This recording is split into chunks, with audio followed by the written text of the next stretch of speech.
हाँ जी, तो अभी हमने J2023 की काफ़ी डिस्कशन की है, स्ट्रैटेजी वगैरह डिस्कशन की थी और मैंने एक रफ आपको टाइम की गाइडलाइन भी दे दी थी कैसे मैनेज करना है।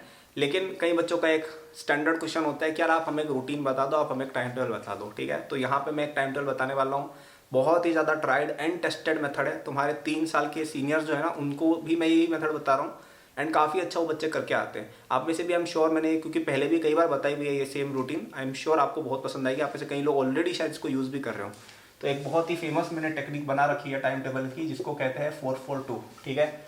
आप में से जो लोग फुटबॉल वगैरह देखते हैं, ये कोई फॉर्मेशन नहीं है, ये एक टाइम टेबल की रूटीन है। डिस्कस करते हैं क्या है ये। तो ये टाइम टेबल रूटीन कहती है कि आपको 4 आवर्स इन द मॉर्निंग देने हैं, 4 आवर्स इन द आफ्टरनून देने हैं, 2 आवर्स इन इवनिंग आपको देने हैं, ठीक है। नाउ क्या एग्जैक्ट मीनिंग है, let me clarify this to you. तो लेट से आप दिन में आप लेट से रात को 11 बजे सो जाते हैं, ठीक है, and you wake up at कितने घंटे सोना यार तुम्हें? 7 घंटे सो गए, 8 घंटे सो गए, चलो 8 घंटे सुला देते हैं आराम से, ठीक है, कोई दिक्कत नहीं। 7 AM पे आप उठते हैं 8 घंटे सो के, ओके। 1 घंटा आपने, चलो ठीक है, जो भी आपकी होती है सुबह की मॉर्निंग रूटीन, ठीक है, मॉर्निंग रूटीन वो आप करेंगे और 8 AM तक आप तैयार हो जाएंगे, ठीक है। वो देखा होगा ना यूट्यूब पे माय मॉर्निंग रूटीन, वो वाली चीज़ें वो आप करके 8 AM पे तैयार हो जाएंगे। नाउ 8 AM से लेके, मैं कह रहा हूँ आपको 8 AM से लेके 12 AM आपका, मतलब 12 नून तक आपका पहला स्लॉट है। फिर चलो हमने 2 घंटे का ब्रेक ले लिया जिसमें हमारी ट्रांसपोर्टेशन आ गई। अब मुझे पता है आप लोग बोल रहे होगे कि अरे नहीं मेरी कोचिंग का टाइमिंग तो कुछ और है। सुनो एक बार, सब्र करो, है ना। तो 4 घंटे का आपको एक और स्लॉट लगाना है। नेट से आपने 2 से 6 PM लगा दिया, ठीक है। ये बीच में हमने 2 आवर्स का गैप दे दिया एंड फिर हमने 2 आवर्स का और 2 आवर्स का, हाँ चलो 2 आवर्स का गैप दे दिया और हमने फिर 8 से 10 एक और स्लॉट लगा दिया। फिर 1 घंटे का स्लॉट है, फिर आपकी नींद का टाइम है, ठीक है। अब पहली बात मैं ये पूछना चाहूँगा, ये जो मैंने स्लॉट बनाया है, ठीक है, इसमें तुम ये भूल जाओ कि कहाँ पे कोचिंग घुसेगी, कहाँ स्कूल घुसेगा, एक बार के लिए भूल जाओ। मुझे एक बात बताओ, यहाँ पे मैंने तुम्हें 2 घंटे का गैप दिया, ठीक है, यहाँ पे मैंने तुम्हें 2 घंटे का गैप दिया, यहाँ पे मैंने 1 घंटे का और गैप दिया और मैंने तुम्हें पूरे 8 घंटे सुलाया। क्या ये टाइम टेबल अनरियलिस्टिक है? पहला क्वेश्चन, ठीक है। क्या ये टाइम टेबल तुम फॉलो नहीं कर सकते हो? एक बार के लिए ये भूल जाओ कि तुम्हारी स्कूल और कोचिंग चल रही है। ये मानो तुम्हारा संडे का, चलो संडे का दिन मान लेते, कोई कहीं नहीं जाना है। क्या आप संडे के दिन इस तरह से चलते हो तो आप क्या थक जाओगे या मैंने कोई बहुत ज़्यादा बोझ डाल दिया आप पे? मुझे खुद आप कमेंट करके बताओ कि इज दिस रियलिस्टिक और ये बिल्कुल अनरियलिस्टिक है। कमेंट करके मुझे बताओ। अब कोई लेजी बच्चा होगा वो बोलेगा कि मेरे तो 2 घंटे भी अनरियलिस्टिक है। वैसी बातें नहीं कर रहा हूँ। अगर आप अपने आप को एक मेहनती छात्र मानते हैं, छात्रा मानते हैं, तो is it an unrealistic? Comment करके मुझे बताइए। I think for most of you, unless you are very lazy, काफ़ी रियलिस्टिक बात कर रहा हूँ मैं। काफ़ी ब्रेक्स दिए हैं मैंने रेस्ट के लिए, काफ़ी मैंने आपको टाइम दिया है लंच डिनर सबके लिए, काफ़ी टाइम दिया है फैमिली के लिए, जो भी चीज़ आपको करनी होती, प्लानिंग, टीवी, सबके लिए टाइम आ गया, ठीक है। अगर आप चाहें, अगर आपको ज़्यादा इच्छा हो रही कि भाई मुझे तो 12 घंटे पढ़ना है, इसको 1 घंटे का कर दो, इसको 1 घंटे का कर दो। आपको इच्छा हो रही है मुझे 14 घंटे पढ़ना है, ये वाला घंटा हटा दो, पढ़ते ही सो और स्टडी और अपनी स्लीप 7 आवर की कर दो। 14 घंटे का टाइम टेबल आ गया। 14 हालांकि मैं करने को नहीं बोलूँगा, 10 बहुत ज़्यादा है, 10 इज़ इनफ। लेकिन किसी को अगर लेट से एग्जाम पास में आ रहा है और ज़्यादा टाइम देना पड़ रहा है तो मैंने आपको ये भी बता दिया 12 आवर्स कैसे करना है। अब इसमें कैसे हम अपने कोचिंग स्कूल को डालेंगे ये भी डिस्कस कर लेते हैं, ठीक है। तो आप में से कई लोग इस तरह से किसी अरेंजमेंट में पढ़ते हैं जहाँ पे शायद आपको स्कूल रेगुलर या नहीं जाना पड़ता हो, जो भी रहता है, ठीक है, आप सबको पता है। तो उस सेटअप में स्कूल की बात तो हुई नहीं। कोचिंग, मेरी कोचिंग 4.5 घंटे की होती थी, फिर भी चलो मैं मान लेता हूँ कि 6 घंटे की आपकी कोचिंग चलो चल रही है, ठीक है, 6 घंटे की आपकी कोचिंग चल रही है। तो हम क्या ये मान सकते हैं, चलो लेट से मान लेते हैं कि आपकी सुबह कोचिंग लगती है, तो 8 से लेकर पूरा 2 बजे तक का मैंने पूरा स्लॉट उड़ा दिया, ठीक है। मैं ये मान रहा हूँ कि इसमें आप कोचिंग चले गए, जिसमें आपकी कोचिंग भी हो गई, आपका ट्रैवल, क्योंकि देखो 6 घंटे यूजली किसी की कोचिंग चलती नहीं है, और अगर चल रही है तो उसमें आपको इनफ कवरेज वगैरह या टाइम मिलेगा कि आप क्लास में थोड़ा पढ़ सकते हैं। एक एवरेज हम बात करके चल रहे हैं, 1-8 घंटा ऊपर नीचे, तो मैं तुम्हें बता दिया कि 10 का 12 कैसे करना है, ठीक है, तो हम उस पर क्वेश्चन नहीं करेंगे। तो आपका इसमें लंच भी आ गया, आपका इसमें कोचिंग भी आ गया, इसमें आपका घर पे ट्रैवल होके आप क्या 2 बजे तक घर पहुंच जाते हो, जिनकी सुबह कोचिंग है, क्या आप समझ रहे हो। और अब कोई बच्चा बोलेगा कि नहीं नहीं मेरी कोचिंग तो 10 बजे से शुरू होकर 4 बजे तक चलती है, तो मैं बोलूँगा कि यार तो सुबह 2 घंटे मिल रहे हैं उसमें पढ़ लो ना भाई।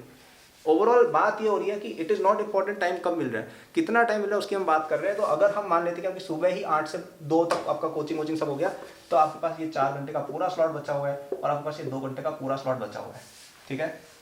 अब कोई बच्चा बोलेगा मेरी कोचिंग तो यार 8 से 3 तक मेरा काम चला जाता है, कोई बात नहीं, यहाँ से 1 घंटा उड़ा दो, कोई बोलेगा 4 बजे तक है, मैं बोलूँगा यहाँ से 1 घंटा उड़ा दो, तो भी आपके पास 6 घंटे बच जाएंगे। पॉइंट मेरा ये है, क्या आपको समझ में आ रहा है? 6 घंटे इज़ मोर देन इनफ भाई, 6 घंटे इज़ मोर देन इनफ। अच्छा, अब आप बोलेंगे कोचिंग कोई टाइम पास थोड़ी है, कोचिंग में also you are learning, right. Coaching में आपके लास्ट के चैप्टर्स चल रहे होंगे, उनको अगर आप ध्यान देते हैं तो आपको बाद में एफर्ट नहीं डालनी पड़ेगी रिवीजन के टाइम पे। तो प्लीज़ आप पूरा ध्यान दीजिए अपनी कोचिंग के अंदर कि आपको जो सर पढ़ा रहे अच्छे से समझे, ताकि आपका होमवर्क वगैरह फास्ट हो, नोट्स वहीं पे बना ले, ताकि इन सब में टाइम वेस्ट ना करना पड़े, right. Are you getting my point? Overall हमारा पॉइंट ये है कि हम ज़्यादा से ज़्यादा टाइम अपना सेव कर पाए, ताकि हम इन स्लॉट्स में निकाल पाए जब हम रिवीजन करेंगे। ओके, तो अब इस टाइम को आप अपनी रिवीजन के लिए, बैकलॉग के लिए, होमवर्क के लिए यूज़ कर सकते हैं। 6 घंटे भाई मोर देन इनफ है। अब यहाँ पे कोई बच्चा मुझे ये नहीं बोले कि ये कम है, ये कम है तो भाई तुम्हारे लिए फिर सब कुछ कम है, राइट। अच्छा, अब कोई बच्चा बोलेगा कि अरे यार मेरी कोचिंग तो शाम को होती है, कोई बात नहीं, शाम की बात करते हैं। लेट्स आपकी कोचिंग होती है 12 से लेके आप लेट्स से घर पे 6 बजे आते हो, ठीक है, 12 से 6 आते हो, 7 बजे तक सेटल हो जाओ, 7 से 11 पूरा पढ़ाई का 4 घंटे का स्लॉट लगा दो, ठीक है।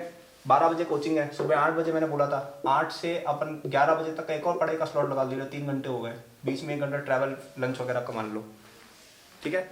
अब फिर भी चलो कोई बच्चा बोले मुझे और रेस्ट करना है, तो 7 घंटे की जगह 6 घंटे कर लो यार, यहाँ पे एक आध कोई निकाल दो, और इसमें तुम 8 घंटे सो रहे हो, इसमें तुम 8 घंटे सो रहे हो, ठीक है। तो टाइम निकालने वाला निकाल देता। पता है करते क्या हो तुम लोग आते हो, मोबाइल खोलते हो, उसमें पता नहीं फालतू चीज़ें देखने लग जाते हो, इसमें 2 घंटे निकल जाते हैं, 1 घंटा निकल जाता है। या कोई दोस्त मिल जाएगा कोचिंग के बाद, उसके साथ बातें करने लग गए। भाई आपको डिसाइड करना है आपको क्या चाहिए, आपको दोस्त चाहिए या आपको IIT चाहिए, वो आपको डिसाइड करना है। दोस्त के साथ बात करना गलत नहीं है, लेकिन फिर टाइम नहीं मिलेगा ना। कोई बच्चा ऐसा है जो ये बात सुन के टाइम टेबल फॉलो करके पढ़ाई करेगा, और आप अगर अपनी कोचिंग के बाद टाइम पास करोगे तो यार कैसे आगे बढ़ोगे, राइट। तो you have to take a call here कि what do you want more, do you want your friendship more, do you want your IIT more. तो ये आपकी कॉल है, आप डिसाइड करें। मैंने तो अपनी बात रख दिया है। ओके, तो आई थिंक ये तो सबको क्लियर हो गया है कि अपने टाइम को फ्रेगमेंट कैसे करना है, टाइम थोड़ा सेव कैसे करना है, और किस तरह से स्लॉटिंग करनी है, ठीक है। स्लॉटिंग करनी क्यों जरूरी है? क्योंकि अगर आप स्लॉटिंग नहीं करते, रैंडम पढ़ाई करते हैं ना, तो अंदर से वो पुश नहीं आता है कि यार चलो यार हम अपनी तरफ से, मतलब समझ रहे हो, तुम्हें कोई फोर्स, जैसे अगर तुम बना लोगे कि अरे यार 7 से 11 तो पढ़ाई करने का स्लॉट था, तो तुम्हें याद रहेगा कि हाँ 7 से 11 पढ़ना है, अदरवाइज विल जस्ट फॉरगेट, तुम कुछ और करने लग जाओगे, राइट। तो इनको लेके पूरा पर्टिकुलर हो अपने। मैंने तो तुम्हें 2-3 सिनेरियो बता दिए, उसके अकॉर्डिंग प्लीज़ आप अपना सेटअप करें। मतलब आपकी सुबह कोचिंग है तो सुबह के अकॉर्डिंग करें, शाम की कोचिंग है तो शाम का भी मैंने बता दिया, उसके अकॉर्डिंग अपनी स्लॉटिंग करें, और डिसाइड कर लें कि इससे इतनी बजे मेरी पढ़ाई है, फिर मेरा कोचिंग है, फिर इतने से इतनी बजे मेरी पढ़ाई है। मैं खुद 11th-12th में ऐसे ही ऑपरेट करता था, ठीक है। अब यहाँ पे कुछ बच्चे ऐसे होंगे जो क्या बोलेंगे, जो ये बोलेंगे कि हमारा तो स्कूल भी है, हमारी तो कोचिंग भी है, हम क्या करें, ठीक है। बिल्कुल बताते हैं क्या करेंगे। तो पहली बात, कोचिंग हर रोज़ सब बच्चों की नहीं चलती है, हमारी कोचिंग में ऑफ होते थे, सबकी कोचिंग में ऑफ होती है। तो आपको एक पूरा वीक में 10 घंटे का स्लॉट मिलेगा जब आप पूरे टाइम घर पे फ्री हो। संडे होता है जीवन में एक, ठीक है, उसमें आप बोलोगे कि टेस्ट है तो टेस्ट भी पढ़ाई होती है, ठीक है। टेस्ट 3 घंटे का होता है, या चलो 6 घंटे का भी है, ठीक है यार, टेस्ट पढ़ाई है। तो टेस्ट को हम ये नहीं बोलेंगे कि टेस्ट में आप कुछ टाइम पास करो, टेस्ट इज ऑल्सो पढ़ाई, right. You are revising stuff, आप एग्जाम सॉल्विंग की प्रैक्टिस करो। तो टेस्ट भी लेट्स से 6 घंटे का भी हो गया, तो भी आपको 4-5 घंटे संडे के दिन मिल जाएंगे, ठीक है। तो संडे के दिन भी आपको 10 घंटे हैं, हॉलीडे डे के दिन भी आपके 10 घंटे हैं, फिर बीच में कितनी सारी स्कूल हॉलीडे होती है, अपन एवरेज वीक की एक हॉलीडे पकड़ लेते हैं स्कूल की भी, तब भी आप अपना 10 घंटे का पूरा स्केड्यूल बना सकते हो, ओके। फिर स्कूल में आपको फ्री पीरियड मिलते हैं, उसका यूज़ करो। स्कूल में जब स्पोर्ट्स पीरियड वगैरह होते हैं तब खेलने मत जाओ, घर थोड़ा पढ़ लो, है ना। अभी स्कूल थोड़े दिन बाद बंद भी हो जाएंगे आपके, क्योंकि आपके सिलेबस हो गया होगा ना, राइट। प्रैक्टिकल एग्जाम्स वगैरह चालू होने वाले हैं आफ्टर अ फ्यू वीक्स, तो स्कूल भी बंद हो जाएगा थोड़े दिन बाद, राइट। अच्छा, आपके स्कूल में अटेंडेंस अगर अच्छी चल रही हो तो अटेंडेंस आप 10% छुट्टियाँ ले लो, कोई दिक्कत नहीं है, मैं भी लेता था काफ़ी छुट्टियाँ, राइट। तो आप लेट से हफ्ते की एक तो ज़्यादा हो जाएगा, 2 हफ्ते में 1 छुट्टी ले लो, कोई दिक्कत नहीं है। तो ऐसे अपन 5 घंटे और जोड़ लेते हैं। तो ऐसे करके अगर आप स्कूल वाले बच्चे भी हो तब भी यार टाइम निकलने को निकल जाता है। बैक बेंच पे बैठ के आप अपनी कुछ रिवीजन वगैरह कर लो नोट्स के, या कुछ क्वेश्चन वगैरह लिख के जाया करो, उनको सॉल्व या प्रैक्टिस किया करो। ऐसी बहुत चीज़ें की जा सकती है। मैं स्कूल जाता, मैं पता है स्कूल भी जाता था रेगुलर, तो मैं मेरी बस के अंदर बैठ के पढ़ लिया करता था, मैं पीछे बैठ के पढ़ लिया करता था, स्पोर्ट्स पीरियड होता था मैं पढ़ाई करता था, राइट। स्कूल की छुट्टी होती घर पहुँचता था, तो ये सब चीज़ें मैं कुछ करता था, राइट। तो यार आपको ऐसे एडजस्टमेंट निकालनी पड़ेगी। आप ऐसे एक्सक्यूजेस बना लोगे यार मेरा तो स्कूल है, तो यार nobody is going to care. Exam के दिन सब बच्चे एग्जाम देकर चले जाएंगे, आप बस ऐसे ही बोलते रहो मेरा स्कूल था, ऐसा सिलेक्शन नहीं हुआ। तो यार वो आपको सर्कमवेंट करना सीखना पड़ेगा, कैसे आपको करना है, राइट। तो ये मैंने कुछ ट्रिक्स बताए हैं जिससे आप स्कूल के अंदर होते हुए भी थोड़ा टाइम एक्स्ट्रा निकाल सकते हो। एंड मोस्ट इंपॉर्टेंटली इस बात को समझो कि जेई के अंदर सबसे इंपॉर्टेंट लास्ट के 6 मंथ्स होते हैं, जेई एडवांस से पहले। तो आपका जो असली पीरियड है ना वो शुरू होगा, लेट से आपका जेई एडवांस हम मान लेते हैं जून में होता है, या मई के एंड में तो होता, मतलब ज़्यादा से ज़्यादा मई के एंड में होगा अर्लीस्ट, अगर हम माने। वैसे तो जून में भी जाएगा, लेकिन आपके पास आपका जो मेन प्रिपरेशन होती है ना वो जनवरी से चालू होती है। अगर हम एडवांस की फोकस पे बात करें तो एडवांस से पहले जो लास्ट के जो 6 मंथ है ना, इसमें तो स्कूल चल भी नहीं रहा होता है और कोचिंग भी नहीं चल रही होती है, ठीक है। आप अपने आप पे ही होते हो, तब ये वाली दिक्कतें नहीं आती है, ठीक है। तो आई होप ये टाइम टेबल आपको समझ में आया हो। अच्छा, अब आपको अगर इस तरह की दिक्कत आ रही होगी क्योंकि टाइम हमें इतना नहीं मिलता है, तो बहुत प्यारी सोल्यूशन मैं आपको बताता हूँ, ठीक है। हमारा एक JEE 2023 प्रिपरेशन का एक बहुत ही प्यारा कोर्स चलता है, जिसपे 6 नवंबर यानी कल रात तक आपको एक बहुत ही प्यारा डिस्काउंट मिल रहा है। इस कोर्स के अंदर आपकी बैकलॉग्स कराई जाएंगी कवर, आपको रिवीजन कराया जाएगा, आपकी पूरी इन डेप्थ कवरेज जो है चैप्टर्स की वो कराई जाएगी, DPP टेस्ट सीरीज सब कुछ है। सबसे इंपॉर्टेंट चीज़ पता है क्या है? ये वाला जो सेक्शन है ना आपका बैकलॉग एंड रिवीजन वाला, ये वाला सेक्शन में आपको 1 से 2 घंटे मैक्सिमम पर चैप्टर के अंदर आपका पूरा वो सेक्शन रिवाइज करवा देते हैं या आपकी बैकलॉग क्लियर करवा देते हैं, जो मैंने खुद कवर किया है पर्सनली।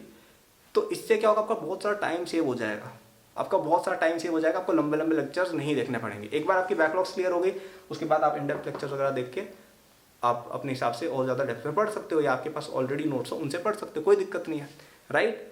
तो ये चीज़ आप डेफिनेटली लेंगे, इससे आपको काफ़ी ज़्यादा टाइम की सेविंग होगी। टाइम बचाओगे तो तुम बाकी चीज़ों में टाइम दे पाओगे, ठीक है। तो from a time saving perspective this is India's best course. बाकी डिटेल्स वगैरह तुम्हें डिस्क्रिप्शन में मिल जाएंगे, उसको चेक कर लेना, और लेना है तो कल तक ही लेना, ठीक है। उसके बाद उसकी रेट्स वगैरह बढ़ जाएंगी, तो आप कल तक इसको चेक डेफिनेटली कर सकते हैं डिस्क्रिप्शन में जाके, ओके। सो आई होप ये टाइम टेबल वाली बात आप सभी के दिमाग में थोड़ी घुसी हो, थोड़ा आपको समझ में आया हो। Thank you for watching, good luck, like, subscribe, है ना, बाय।